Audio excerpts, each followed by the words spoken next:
दोस्तों, इस वीडियो में डायरेक्ट हेल्प और इनडायरेक्ट हेल्प, प्रत्यक्ष मदद और अप्रत्यक्ष मदद की चर्चा करेंगे। तो आपको बताएंगे कि डायरेक्ट हेल्प क्या होता है, इनडायरेक्ट हेल्प क्या होता है, कैसे आप किसी का कर पाएंगे। ये टॉपिक आप पहली बार सुन रहे होंगे, क्योंकि ऐसा टॉपिक शायद ही आपको गूगल और क्रोम पे, यूट्यूब पे मिल पाएगा या कहीं सुने होंगे। तो शुरू करते हैं, चर्चा करते हैं आपसे। डायरेक्ट हेल्प होता है, डायरेक्ट हेल्प मतलब प्रत्यक्ष मदद, जिसमें आप खुद भागीदार यानी कि खुद उसमें पार्टिसिपेट करके करते हैं। एग्जाम्पल समझिए, जैसे कोई बच्चा, आप बैठे हैं, कोई बच्चा आ रहा है, अचानक वो बच्चा गिर जाता है, उसे चोट लग जाती है और रो रहा होता है। तो उस समय उस बच्चे को देखकर आपके अंदर फील होता है कि चलो इस बच्चे की मदद कर लिया जाए, यानी कि इस बच्चे को उठाया जाए। तो आप जाते हैं, उस बच्चे को अपने दोनों हाथों के सहारे से उठा देते हैं और मिट्टी लगा होता है उसे झाड़ देते हैं। फिर तो हो गया उस बच्चे की मदद। तो इस मदद को कहेंगे डायरेक्ट हेल्प, प्रत्यक्ष मदद। यानी कि इसमें आप खुद उसमें पार्टिसिपेट हुए, खुद उसमें भाग लिए हैं, अपनी भूमिका निभाए हैं, तभी उस बच्चे की मदद हो पाई है। ये हो गया डायरेक्ट हेल्प। इनडायरेक्ट हेल्प क्या होगा, अप्रत्यक्ष मदद क्या होगा, वो भी मैं बताता हूँ। उस पहले वाला ही एग्जाम्पल लेते हैं कि कोई बच्चा आ रहा है और वो गिर गया। तो इस आपको इच्छा थी कि इस बच्चे को उठाना चाहिए। तो इस बच्चे को उठाने के लिए आप क्या करते हैं, उस बच्चे को मोटिवेट करते हैं, कुछ बातें बोलते हैं, कुछ ऐसा एक्टिंग करते, कुछ करते हैं जिस कारण वो बच्चा खुद अपने हाथों से धरती पे वजन रखकर खुद से उठ जाता है। यानी कि इसमें आप उस बच्चे को नहीं उठाते हैं, बल्कि अपने मुंह से कुछ बोलते हैं, उठ जाओ, शाबाश शाबाश, तुम उठ सकते हो, इस टाइप से बोलते हैं आप। या आप उस बच्चे को चिढ़ाते हैं, गिर गया, मतलब किसी प्रकार से आप उस बच्चे को विदाउट सपोर्ट किए उसे उठा देते हैं। तो इस बार भी वो बच्चा उठ जाता है, यानी कि आपकी मदद पूरी हो जाती है। लेकिन इस मदद को कहेंगे अप्रत्यक्ष मदद, यानी कि इनडायरेक्ट हेल्प। ओके, ऐसे में अभी बहुत सारा एग्जांपल बताऊंगा। आपको अभी बोरिंग सा फील हो रहा होगा, लेकिन आप बने रहिए, आपको ये बात समझ में आएगी। ओके, तो दोस्तों, आपको इस वीडियो में इनडायरेक्ट हेल्प मतलब कि किसी की मदद करना चाहते हैं तो कैसे, और मदद करते भी हैं तो कब आप डायरेक्ट मदद करते हैं, कब इनडायरेक्ट मदद करते हैं, और मेरे अनुसार आपको किस प्रकार की मदद करना चाहिए, कब करना चाहिए। ओके, तो फिर से मैं एक और एग्जांपल लेता हूँ, क्योंकि मैं ज़्यादातर एग्जांपल से ही आपको समझाऊंगा। तो जैसे मानिए कि आप कहीं बैठे हुए हैं और आप देख रहे हैं कि एक भिखारी है, कुछ बिछा उछा कर।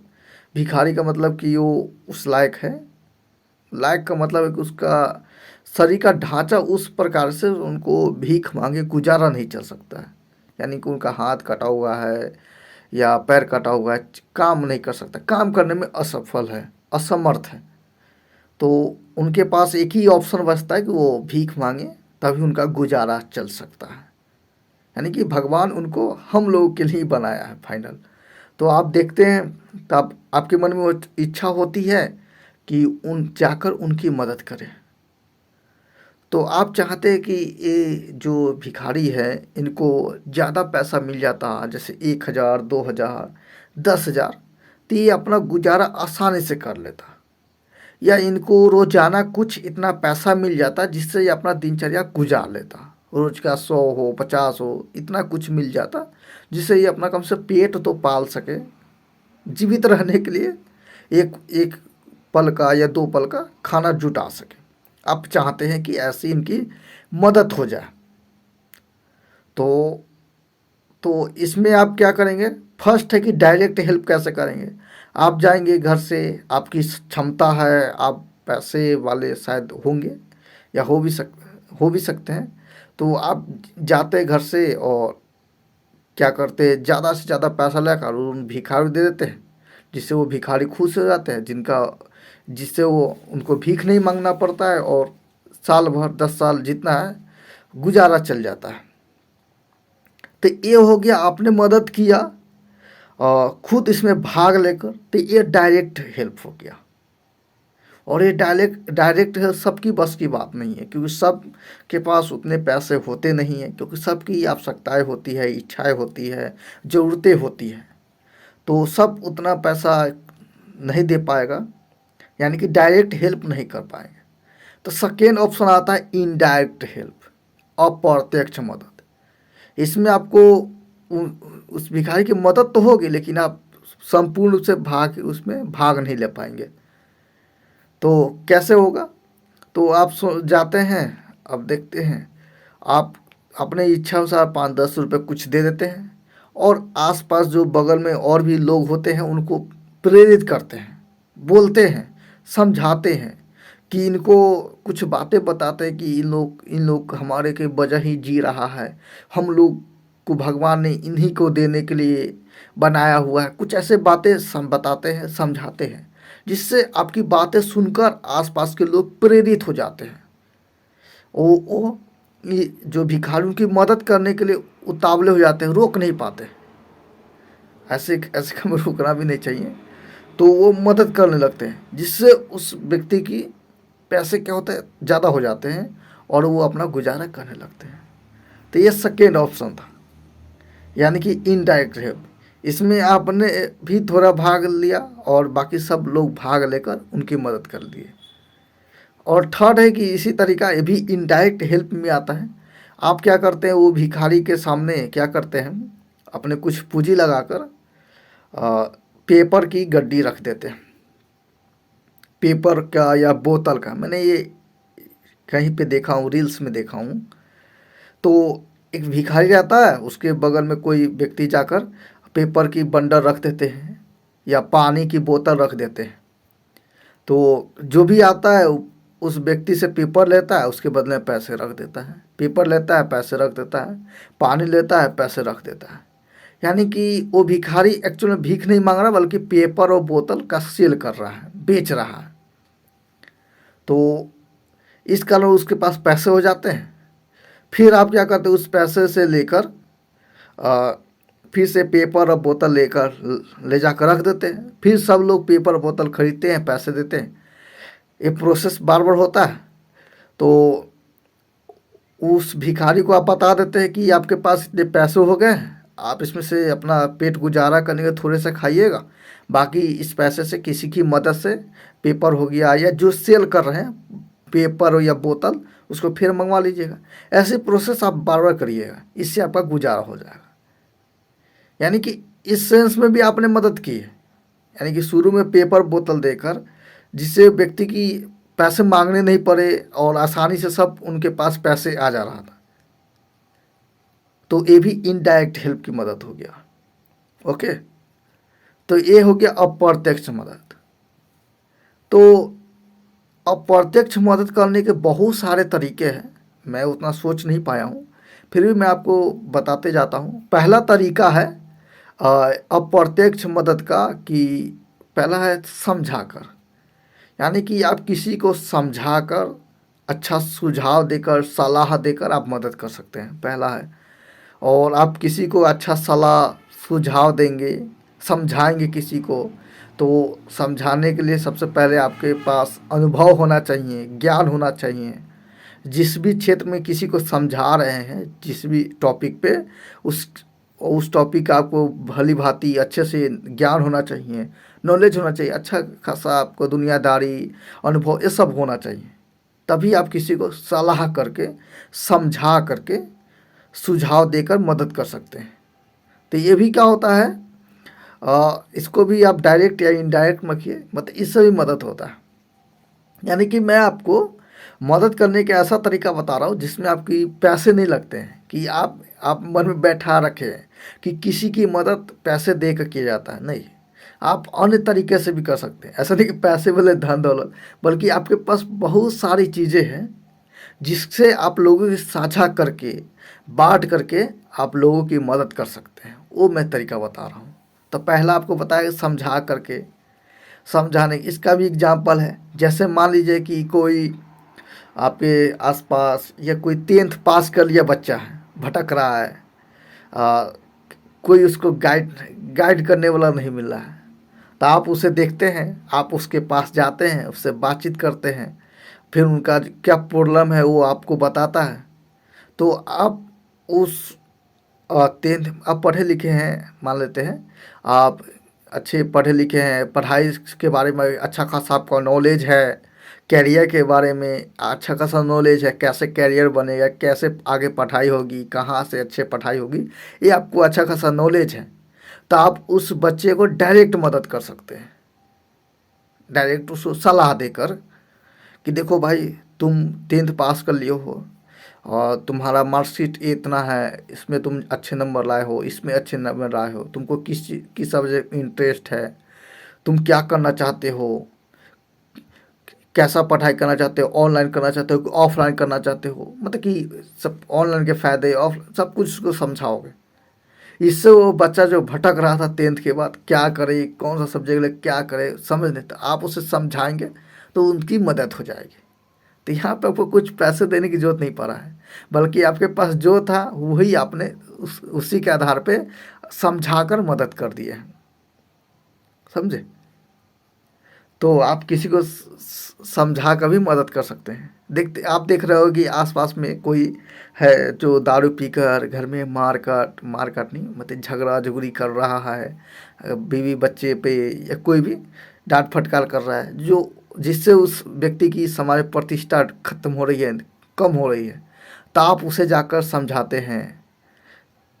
अब ऐसे नहीं कि छोटे बच्चे, मतलब कि किसी प्रकार से आप उसे दारू हो गया कुछ भी गलत लत उस छुटवा देते हैं, छूटे मदद करते हैं या सलाह देते हैं, तो भी एक तरह से मदद हो गया। ओके, मैं कुछ सोच नहीं पाया हूँ तो मुझे सोच सोच के बोलना पड़ेगा।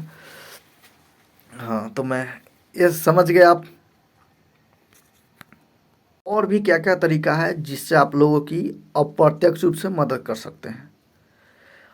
इसमें और हमको जोड़ना है, जैसे 10th के पास वाले का आपने गाइड किए हैं, मान लीजिए आपके पास अच्छा खासा नॉलेज नहीं होता, आप नहीं पढ़े लिखे हैं, आप जैसे कि आपके घर में बड़ बुजुर्ग होते हैं जो शारीरिक तौर पे काम धाम नहीं कर सकते, लेकिन वो भी मदद करते हैं। कैसे? अपना दुनियादारी का समझ का अनुभव आपसे शेयर करते हैं। तो यहाँ 10th के पास जो पास किया है वो बच्चा, उससे भी आप सलाह देना चाहते हैं, लेकिन आपके पास नॉलेज नहीं है क्योंकि आप पढ़ाई लिखाई नहीं किए हैं किसी कारणवश। किए हैं तो वो तो पहले बता दिएंगे कैसे सलाह देना है, नहीं किए हैं तो तब क्या करना है। तब आप क्या कर सकते हैं, यहाँ पे इनडायरेक्ट हेल्प ले सकते हैं। आप उस बच्चे को किसी ऐसे व्यक्ति से मिलवा सकते हैं जो अच्छे गाइड कर सके। आप भले गाइड करने में अनहेल्प है, मतलब कि हेल्प नहीं कर पाएंगे क्योंकि आपको जानकारी नहीं है, लेकिन जिनसे जानकारी आप उनसे मिलवा दे रहे हैं तो उस बच्चे की हेल्प हो जा रही है। यानी कि किसी की मदद आपके डायरेक्ट आपसे न कर आप किसी के द्वारा करवा भी दे रहे हैं, वो भी अच्छा खासा मदद हो गया, हेल्प हो गया।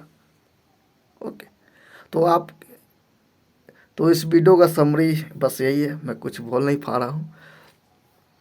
तो मैं इस वीडियो का मेरे बनाने का उद्देश्य है कि प्रत्येक व्यक्ति लोग क्या है, मदद करना चाहते हैं, एक दूसरे की मदद करना चाहते हैं, क्योंकि सभी व्यक्ति जानते हैं कि इस दुनिया का संचालन, विश्व का संचालन एक दूसरे हाथ से हाथ मिलाकर, हाथ से हाथ जुड़ाकर आगे बढ़ता है। अपना दुनिया का संचालन करना है, जिसमें हम लोग एक दूसरे की मदद करना चाहते हैं, एक दूसरे की खुशी देखना चाहते हैं, खुश रखना चाहते हैं, जिसके लिए हम लोग पल पल हर पल व्यक्ति की मदद करना चाहते हैं।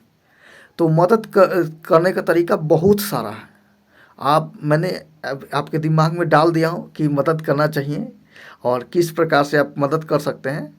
ओ पर आप मदद करने के लिए सोच लीजिए कैसे कैसे आप लोगों की मदद कर पाते हैं, करते भी हैं। आपको अनुभव नहीं होता है, मतलब कि आपको एहसास नहीं होता है, लेकिन आप प्रत्येक लोग की हर पल किसी न किसी रूप में मदद जरूर करते हैं।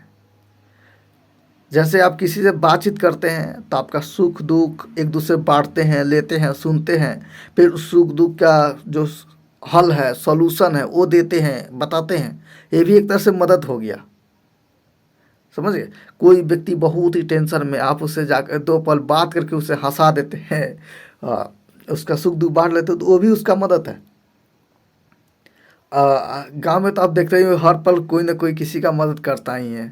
जैसे मैं देखता हूँ, आप भी देखते होंगे कि आप जा राह में कोई साइकिल पे कहेगा मेरा ये लदा दो, वो भी थोड़े थोड़े पल में मदद कर देते हैं। या कोई कहता है मेरे सर पे उठा दो, मुझे फ़ोन लगा दो, मेरा फ़ोन सेटिंग खराब हो गया, कुछ भी आप मदद करते रहते हैं। यानी कि आपके पास जो है आप उसी से मदद करते रहते हैं। आपके पास मुकेश हम बड़े मतलब बड़े बड़े अमीर पति के जैसे पैसे हैं तो आप पैसे से मदद करते हैं, या आपके पास ज्ञान है तो ज्ञान के बदले मदद करते हैं, या आपके पास ज्ञान भी नहीं है तो आप किसी किसी के जरिए किसी न किसी द्वारा आप मदद करवा देते हैं। देखते हैं कि कोई व्यक्ति बीमार है और उसका अच्छा खासा डॉक्टर नहीं मिल पा रहा है, दवा नहीं मिल पा रहा है, लेकिन आपको पता है तो आप उनसे जा कहते हैं देखो तुमको ये बीमारी है ना, इसका ये इलाज हो सकता है। आपको नहीं पता है तो आप उनको बताते हैं कि से यहाँ चल जाओ, इस डॉक्टर के पास यहाँ चल जाओ, इस कारण आपका इस बीमारी का इलाज हो जाए। तो फिर वो जाता है, फिर उसका इलाज, यानी कि उसका हेल्प हो गया। भले वो हेल्प आप नहीं किए, आप सिर्फ बताए हैं, जिस कारण उसका हेल्प हो गया है। यानी कि आप अप्रत्यक्ष रूप से ही हेल्प किए हैं। ओके, तो कोशिश करते रहिए, प्रत्येक व्यक्ति की मदद करते रहिए, जिस भी तरीका आपको अच्छा लगे, समझा कर, अपना ज्ञान साझा करके, किसी के पास टाइम दे करके। मतलब आपके पास टाइम बहुत ज़्यादा है तो आप किसी को टाइम दे देंगे। टाइम का मतलब ऐसा नहीं कि घर ही निकाल के दे देना है, बल्कि क्या करना है, उससे बातचीत करके, उसके साथ समय बिता करके। इससे भी क्या होगा, आप उसकी मदद कर पाएंगे। अच्छा ज्ञान साझा करके, किसी में बहुत सारा तरीका है, मैं ऐसे सोच नहीं पा रहा हूँ। आप सोच लेंगे तो कमेंट करेंगे, मेरी हेल्प हो जाएगी, अन्य जो वीडियो देख रहे हैं उनको भी हेल्प हो जाएंगे। आप लोग भी कमेंट जाकर चेक कर लीजिएगा, जिससे आपको भी मदद करने के तरीके बहुत सारे पता चल जाएगा, और आपको भी पता हो तो आप भी करिएगा। ओके, इस वीडियो का यही उद्देश्य है। फिर बातचीत तो करने का मन कर रहा है, लेकिन कोई बात नहीं। तो इस वीडियो का उद्देश्य आप समझ गए, और जाते जाते आप भी खुश रहे, हम भी खुश रहे, सब दुनिया मुस्कुराते रहे, हंसते गाते इस दुनिया का संचालन करे, जीवन यापन करे। ओके, चलिए, धन्यवाद।